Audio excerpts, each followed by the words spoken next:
But we begin with this breaking news. The U.S. is threatening to cut intelligence sharing and weapons to Ukraine. That is according to Reuters.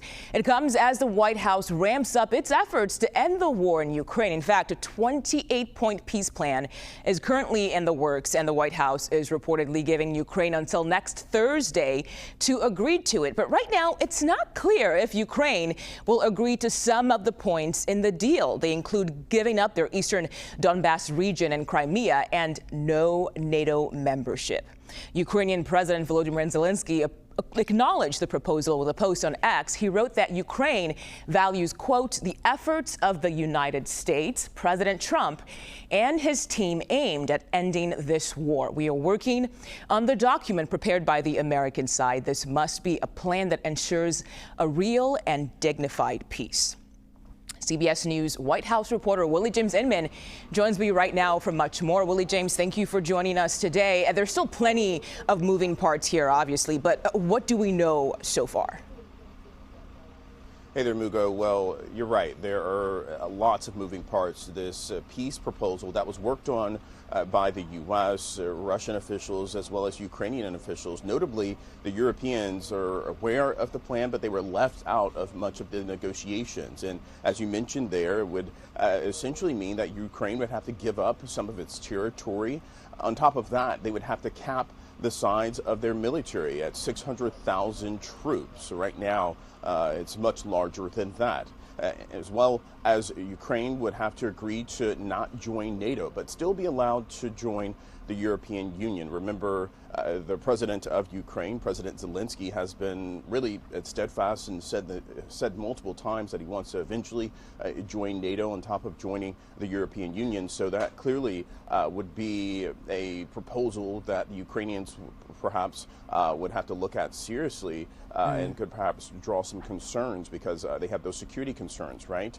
But this plan would provide some security guarantees for Ukraine. Remember, that has certainly been a key focus of these proposals. And one other thing I want to mention as well, this would call about those for Ukrainian elections to happen in 100 days. Remember, the election was essentially stalled there because of this war. And Zelensky has been the president since all of this began. So the White House proposing this plan. It's important to note that this is a framework and not necessarily something that both sides could potentially agree to, or this is not the final word, so to speak, but still nonetheless it is a plan that has been presented. And we'll have to wait and see in terms of how it all works out and what indeed does become the final proposal to bring about peace in Ukraine after years of conflict, Mugo. Yeah, and it seems President Trump wants this to happen very, very quickly. I mean, he had said that he would end the war on his first day in office. So any sign here that he's losing patience with the process? Look, we have seen the president lose patience with both leaders on both sides of this conflict. Remember that White House meltdown in the Oval Office between Zelensky, President Trump, and the Vice President J.D. Vance. You saw the president grow increasingly publicly frustrated with President Putin of Russia following that Alaska summit. Even leading up to that, the president had been expressing a doubt about Vladimir Putin's ability to agree to peace. We, of course, know that this White House has been working behind the scenes, negotiating. The president's chief negotiators talking with Ukrainian officials and Russian officials, both in person and with those meetings that happen behind the scenes that we don't always know about, to bring about peace. And this has really been a thorn in the side of this president. Remember, he essentially, as you laid out, said that he could solve this conflict on day one. That has not happened. He's had some progress in the Middle East with the conflict between Israel and Hamas. Some progress there, some things still to be worked out. But with this years-long conflict between Russia and Ukraine, peace has really not come about as quickly as the president anticipated, Mugo. Yeah. Willie James Inman at the White House for us today. Thank you very much. And now let's bring in Michael Bociurkiw. He is the Global Affairs Analyst and Senior Fellow at the Atlantic Council Center. Michael, Welcome into CBS News 24/7. You wrote a piece this week titled "Washington's Peace Plan Looks More Like Ukraine Surrender." You said, quote, "What's unfolding looks less like a peace initiative and more like the opening salvo of a Donald Trump-inspired geopolitical carve-up with Ukraine expected to pay the price." Can you walk us through why you said that? Sure, good to be back with you. Well, look, as President Zelensky just said, and I think this backs up of what I wrote there, thank you for reproducing it, is President Zelensky says now, because of this peace plan, he has to choose between its main ally, the United States, or the dignity of the nation. And they have studied this peace plan, and for them to sign it would be exactly that, surrendering the nation, carving it up. It's a proposal that no Ukrainian president, no Ukrainian leader could ever sign. President Zelensky has also said in the past few hours that this is one of the most difficult moments for the Ukrainian nation, and I agree with him.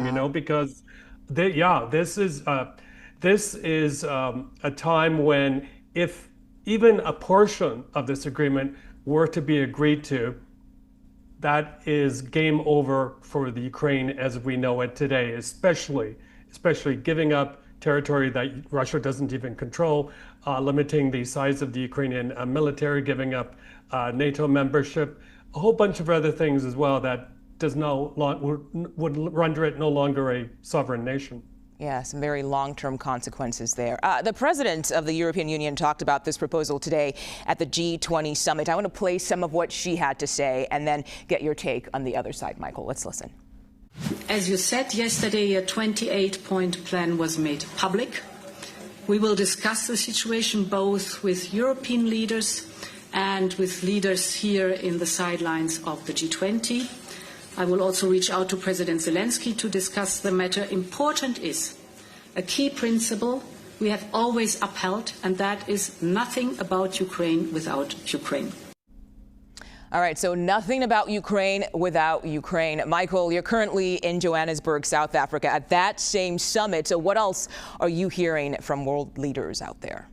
Yeah, well, I was actually at that press conference, and I asked Madam von der Leyen the question about what is Europe's role going to be now that you've been sidelined. And by the way, how the heck did you become so sidelined? A lot of the feeling here is a lot of the strategies that have been employed by a lot of G20 countries towards Mr. Trump, especially pandering to him, isn't producing the necessary results.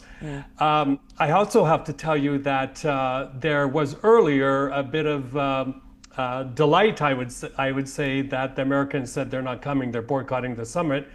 But now apparently they're changing their mind because they just realized, oh my goodness, if we're going to be taking over the G20 rotating chairmanship, imminently, we probably have to physically be there. And that's what the South Africans told them. Prompting that response last night from Carolyn Levitt. So the other thing happening here, and I hope I'm not getting too wide on you, is that with the Americans stepping out of their major role in forums like the G20, you're giving more of an opportunity to the Chinas of the world, Indias of the world, and to a certain extent Russia to influence the global South and push them further away from the United States. So I would say to the White House, you be careful what you wish for, you be careful what you do, because it may not end up to your liking. All right, on that note, Michael Bociurkiw, thank you so much for your insight. We always appreciate it.